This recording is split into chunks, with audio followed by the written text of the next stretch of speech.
Halo teman-teman, selamat datang lagi di channel saya. Di video saya kali ini saya mau bahas tentang bagaimana kita menilai seseorang ini koma atau cuma tidur.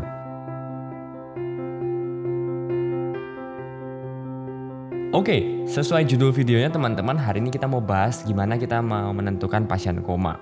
Oke, mungkin ini materinya sedikit berat ya teman-teman, tapi menurut saya sebagai masyarakat yang sudah harus terpapar dengan dunia medis zaman sekarang, harus kita lebih mengenal, kita upgrade bahwa kita tahu bagaimana menilai pasien koma. Sehingga kalau ada pasien yang tidak sadar, itu kita bisa sedikit banyak memahami apakah ini benar-benar koma atau dia tidur atau mungkin kondisi penyakit lain yang kita bilang namanya maling jering yang pura-pura koma dan lain sebagainya. Itu kita bisa nilai, kita bisa evaluasi, dan ini bisa membantu kita untuk lebih aware terhadap pasien ini untuk segera dibawa ke rumah sakit atau nggak perlu nih. Alat yang kita mau lakukan adalah namanya GCS atau Glasgow Coma Score. Jadi ini adalah suatu penilaian untuk menilai apakah seseorang ini memang koma atau tidak. Oke, ada 3 komponen dari GCS ini. Ada dari I, itu dari penilaian mata, nanti kita akan bahas. V, verbal, itu untuk penilaian dari suaranya pasien. Dan M, motoriknya pasien. Jadi lihat dari kemampuan geraknya pasien. Oke, kita bahas satu-satu. Yang paling pertama adalah I dulu. Nah, kalau I,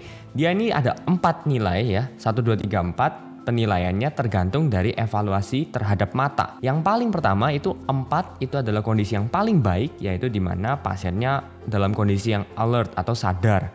Ya, jadi matanya terbuka, kontaknya baik, artinya kita ajak ngomong semua matanya itu merespon, melihat dengan baik. Artinya kita tahu bahwa orang ini dalam keadaan yang sadar gitu matanya. Turun dari 4 ada yang namanya 3. Ya, kalau 3 ini biasanya kondisi pasien yang harus dipanggil baru mau membuka mata. Pernah dong ketemu pasien-pasien yang biasanya habis kecelakaan yang matanya cenderung menutup gitu kan ya. Itu biasanya kita harus panggil Pak, Bu gitu, nanti dia buka matanya. Artinya dia masih sadar tapi sudah mulai ada masalah nih sehingga dia lebih nyaman untuk menutup mata. Turun lagi yang namanya 2. Kalau 2, ini kondisinya sudah nggak bisa dipanggil, tapi harus dirangsang nyeri. Oke, jadi kita harus cubit pasiennya. Kalau dia kesakitan, dia baru mau buka mata. Pernah dong ada kondisi-kondisi yang seperti itu ya? Orang-orang yang mungkin kecelakaannya lebih heboh gitu ya, atau mungkin sedang habis jatuh dan lain sebagainya. Dia tidak mau buka mata kalau kita panggil, tapi kalau kita cubit gitu ya, atau pernah lihat mungkin video orang ditampar gitu ya, terus buka mata gitu ya. Nah, itu sebenarnya penilaian GCS untuk matanya, I-nya sudah tinggal 2. Terakhir yang satu ini sudah dalam keadaan yang sama sekali tidak ada respon. Mau dirangsang nyeri, bahkan ditusuk sama jarum pun atau apapun yang kita rasa sakit gitu ya, itu nggak akan merespon apa-apa. Ini sudah terakhir 1. Lanjut kita ke yang V, verbal. Nah, kalau verbal yang kita lihat adalah suaranya. Ini punya nilai skor 1 sampai 5. Jadi agak berbeda ya, bukan kayak mata 1 sampai 4. Mulai dari yang paling bagus adalah 5. Kalau 5 artinya dia bisa sadar baik, ngomong seperti saya gini ya. Ngomong beberapa kalimat, beberapa kata semua lancar dan terstruktur dengan baik. Kita bisa bilang pasiennya sadar baik gitu. Dari 5 turun ke 4. Nah, kalau 4 ini berarti sudah mulai ada penurunan. Biasanya pasiennya sudah mulai bisa cuma ngomong sebatas kayak kalimat-kalimat pendek gitu ya.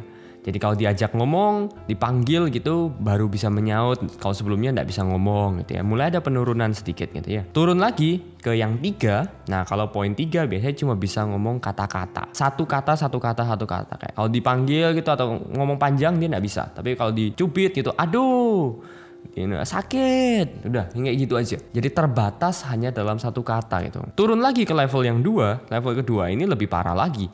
Dia cuma bisa mengerang ya. Atau kalau memudahkan untuk teman-teman adalah dia cuma bisa 1 huruf gitu. Oh gitu ya. Jadi kayak dia cuma bisa mengerang aja.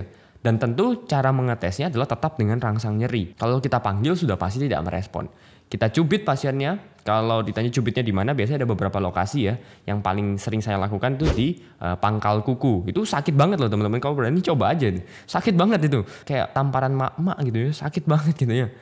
Tapi kalau nggak di situ juga, kadang-kadang yang lebih bisa sakit lagi di dada. Ini tengah-tengahnya dada, dekat tulang tengah itu tulang dada. Atau di pelipis. Ini ya, di pelipis ini juga sakit sekali kalau di. Dan yang terakhir 1 sama seperti mata. Mau dirangsang seperti apapun, tidak akan ada respon apa-apa. Ini udah verbalnya 1.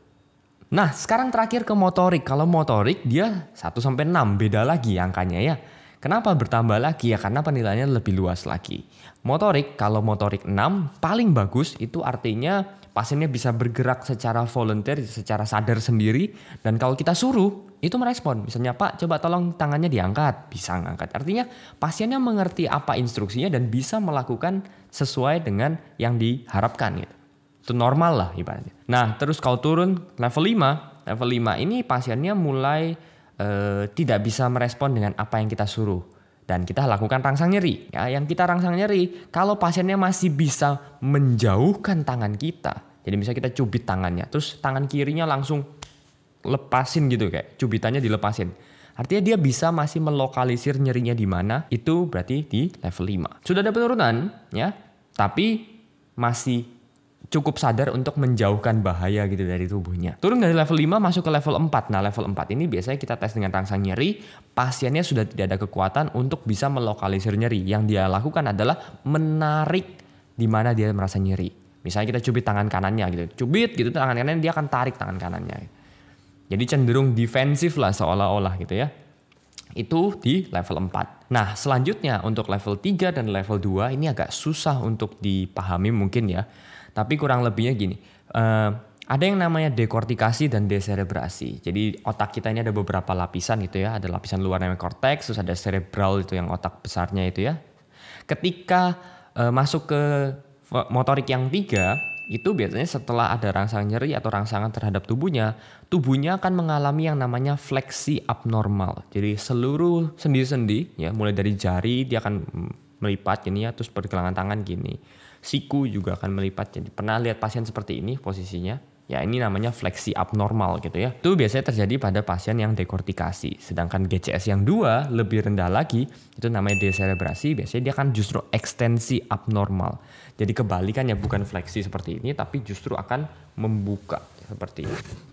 Ya. Nah paling terakhir ada yang namanya GCS motorik 1. Kalau motorik 1 sama seperti teman-temannya, tidak akan ada respon apa-apa. Oke, mau dirangsang nyeri, mau disuntik, apapun itu tidak akan merespon. Ya, itu yang namanya motorik 1. Nah, dari sini teman-teman mungkin sudah ada gambaran nih. Orang normal harusnya GCS-nya 4, 5, 6. Ya, ini nilai normal. Jadi ketika nanti mungkin ketemu orang-orang medis, mungkin perawat, dokter, teman-teman bisa mulai sharing gitu. Kayak, oh pasien ini GCS-nya 4, 5, 6. Itu sangat membantu kita gitu loh. Jadi kita tahu bahwa, oh kondisi dia dari awal ini normal awalnya. Tapi kok sekarang jadi menurun atau dan sebagainya. Sedangkan orang yang koma, ya koma itu yang GCS-nya 111. Tolong save video ini teman-teman, share ke teman-teman yang lain, siapa tahu bermanfaat supaya teman-teman lebih paham untuk ini. Sebagai recap aja teman-teman, ya ini GCS penilaiannya banyak sekali, terdiri dari ada eye, mata yang kita evaluasi, verbal, suaranya, dan kemampuan motoriknya. Untuk ringkasnya, sederhananya teman-teman, penggunaan GCS ini memudahkan kita untuk mengetahui cedera otak. Ada yang cedera otak ringan, sedang, dan berat, tergantung nilai GCS di total berapa ini. Sesuai yang ada di layar teman-teman itu semua. Oke, semoga video ini membantu ya teman-teman. Like aja kalau suka, dislike aja kalau nggak suka. Dan don't forget to subscribe juga yang belum subscribe teman-teman. Oke. Komen juga di bawah teman-teman. Aku punya kuis singkat nih. Ya. Kalau misalnya kita ketemu orang yang kita panggil baru membuka matanya, terus kita cubit baru bisa mengeluarkan suara satu kata, dan saat kita cubit, kita evaluasi, ternyata pasiennya bisa menjauhkan tangan kita, jadi bisa melokalisir nyeri. Tolong tulis dong di kolom komentar berapa GCS pasiennya. Oke, segitu aja video kali ini, sampai jumpa di video selanjutnya, dan thank you, bye-bye.